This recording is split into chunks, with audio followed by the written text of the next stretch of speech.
குரு astro divine நேயர்கள் அனைவருக்கும் வணக்கம்.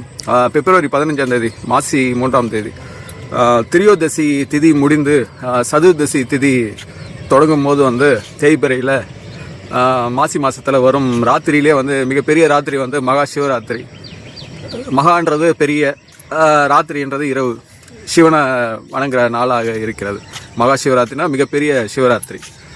வருஷத்தில் எவ்வளோ சிவராத்திரி வந்தாலும் இந்த சிவராத்திரி மிகப்பெரிய சிவராத்திரியாக இருக்கிறதுனால சிவனுக்கு வணங்கக்கூடிய வழிபடக்கூடிய நாளாக இருக்கிறதுனால இது மகா சிவராத்திரியாக கொண்டாடப்படுகிறது.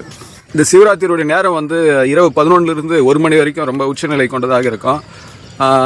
ஆனால் அந்த திரியோதசி திதி முடிகிறது 5:50க்கு மாலை பொழுது முடியுது. அதுக்கப்புறம் தொடங்குது. மறுநாள் காலையில் 6:24 வரைக்கும் இருக்குது. 16ஆம் தேதி 2026 பிப்ரவரி 14ஆம் தேதி காலையில் 6:24 வரைக்கும் சதுர்தசி திதி இருக்கிறது. அது வரைக்கும் அன்றைய சிவராத்திரி நாளாக கொண்டாடப்படுகிறது. எல்லா ராத்திரியிலே இந்த ராத்திரி ஏன் சிறப்பானது என்றுனா முழுமை பெற்றதாக இருக்குது. ராத்திரி இப்போ நீண்ட இரவு பொழுது கொண்டது. அது வருஷத்தில் எல்லா சிவராத்திரியிலும் ஏதோ ஒரு கொஞ்சம் இருள் பொழுது கொஞ்சம் குறைவாக இருக்கலாம். ஆனால் இந்த ராத்திரி ரொம்ப நீண்ட ராத்திரி. அதனால் முழுமை பெற்றதாக இருக்கிறதுனால இது பண்ணுறோம். இப்போ தேய்பிரையில் கூட பார்த்தா நிலவு கொஞ்சம் கொஞ்சமாக தேஞ்சி வந்துட்டுருக்கு. வளர்பிறையில் பார்த்தா பௌர்ணமி கொஞ்சம் கொஞ்சமாக வளர்ந்துட்டுருக்கு. அது முழுமை பெற்றதாக எப்போ ஏற்படுது? முழு நிலவை பௌர்ணமியாக தெரியுது, நிலவு முழுசாக மறையுது அமாவாசையாக இது பண்ணுறோம். இப்போ அந்த முழுமை பெற்றதை நம்ம சிறப்பாக கொண்டாடுறோம், நல்ல காரியங்களும் செய்கிறோம். அதனால் எது முழுமை பெற்றதோ அதுக்கு எப்பவுமே ஒரு வரவேற்பு இருக்குது. அந்த அடிப்படையில் இது நீண்ட ராத்திரியாக இருக்கிறதுனால இதை கொண்டாடுறாங்க. அது தாண்டி ஒரு இரவு பொழுதுன்னும் போது அது மரணத்துக்கு குறிக்கிறதா இருக்குதுல்ல. பகலில் கூட நம்ம இரவில் தான் நமக்கு ஒரு பயம் இருக்கும். அந்த பயம்னும் போது அது மரணத்தை தழுவி கொண்டதாக இருக்குது. இருளை கண்டு எல்லாருக்கும் ஒரு அச்ச உணர்வு இருக்குது. அந்த இருள் மரணம் அதை வெல்றதுக்கான கடவுள் யாருன்னா சிவனை தான் இது பண்ணுவாங்க. மரணத்திலிருந்து தப்பித்துக் கொள்வதற்கு, மரணத்தை கடந்து செல்வதற்கு சிவனை தான் வழிபடுவாங்க.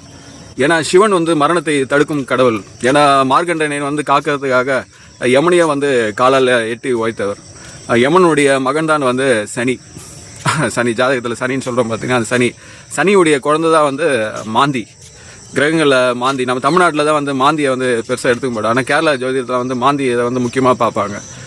அந்த மாந்தி தான் குளிகைன்னும் ஜாதகத்தில், பஞ்சாங்கத்தில் குளிகை என்று சொல்லுவோம், குளிகை நேரன்றது. அந்த அடிப்படையில் பார்த்தீங்கன்னா அந்த மரணத்தை வெல்ற கடவுள் சிவனாக இருக்கிறதுனால இது ஒரு நீண்ட இரவு, பெரிய இருளாக இருக்கிறதுனால மக்களுக்கு ஒரு விதமான அச்ச உணர்வு, அந்த இது பண்ணுறதுக்காக சிவனை வழிபடுற மிகப்பெரிய சிவராத்திரியாக இருக்குது. இதுதான் அதோடைய தன்மை கொண்டது நம்ம சொல்ல வேண்டியதாக இருக்குது. இது முழுமை பெற்றதுனால நம்ம இது பெருசாக நம்ம பேசுகிறோம். மற்றபடி இது பெருசாக நம்ம சிறப்பம்சம் கிடையாது. இப்போ 999 நம்ம கொடுக்கும்போது என்னப்பா அது ₹1 சேர்த்து ₹1000 ரவுண்டாக கொடுக்க வேண்டியதானே அப்படின்னு சொல்லுவாங்கள்ல. முழுமை பெற்றதுக்கு என்றைக்கும் ஒரு நிறைவு இருக்குல்ல. சாப்பிட்ட பிறகு ஃபுல்லாக சாப்பிட்டா கூட ஒரு சமயம் தண்ணி குடிச்சா தானே நிறைவாக இருக்குது.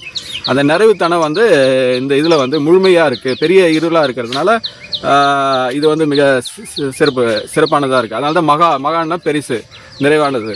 அதனால தான் இந்த ராத்திரி சிறப்பான ராத்திரியாக மக்கள் கொண்டாடப்படுறோம். இதுதான் இதோடைய காரணமாக இருக்குது. அதனால் இது பெரிய இதுவாக நம்ம இது பண்ணிக்க வேண்டாம். புராண கால கதைன்னு சொன்னால் பிரம்மாவுக்கும் விஷ்ணுவும் யார் பெரியவன்ட்டு போட்டி வரும்போது சிவன் உங்களோட நான் தான் பெரியவன் சொல்லிட்டு ஜோதி பிழம்பாக அடிமுதல் பாதம் வரை எல்லை இல்லாமல் விரிஞ்சு ஜோதி பிழம்பாக காட்சி அளித்தார் என்று சொல்லுவாங்க. அது தாண்டி சக்தியை திருமணம் செய்த நாள், கரம் பிடித்த நாள் என்று இந்த நாளை குறிப்பிடுவாங்க. இது ஒரு குறியீடு. அந்த காலத்து மக்களுக்கு இந்த நாளை ஒரு சிறப்பிற்று நினைவில் வைத்துக் கொள்ளணும், இதை வழிபடுறதுக்காக இது ஒரு கதையாக சொல்லப்பட்டது. ஆனால் இதுதான் இப்போ சொன்னதான் உண்மை. ஒரு முழுமைப்பட்டது நீண்ட இருளாக இருக்கிறதுனால இதை மக்களுக்கு ஒரு அச்ச உணர்வு போகணுன்றதுக்காக இந்த ராத்திரி சிறப்பாக வழிபடுறாங்க. இந்த மாசி மாதம் தேய்பிரையில் சதுர்தசி திதியில் வர நாள் தான் இந்த சிவராத்திரியாக கொண்டாடப்படுகிறது.